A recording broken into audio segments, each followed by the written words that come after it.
তোদের আর আমার গাছ টাছে জল দিতে হবে না, রোজ রোজ এইসব অত্যাচার আর ভালো লাগছে না। কাল আমার পরীক্ষা, শেষ মুহূর্তের প্রস্তুতি চলছে, তার মধ্যে এত ডাকাডাকি কার ভালো লাগে বলো তো?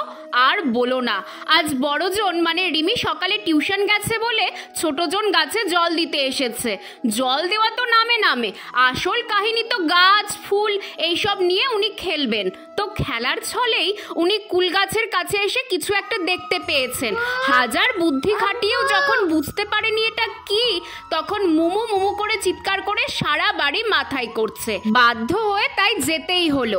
তারপর কুল গাছের কাছে নিয়ে এসে বলছে, মুমু দেখো কুল গাছে এগুলো কি? আমি তো এগুলো দেখে আনন্দে প্রায় আত্মহারা। এই তো কমাস আগেই আপেল কুল গাছটা লাগালাম, আর এইটুকু সময়ে তাতে গাছ ভরে ফুল এসেছে। ইস, বাচ্চাটাকে শুধু শুধু আমি বকাবকি করলাম।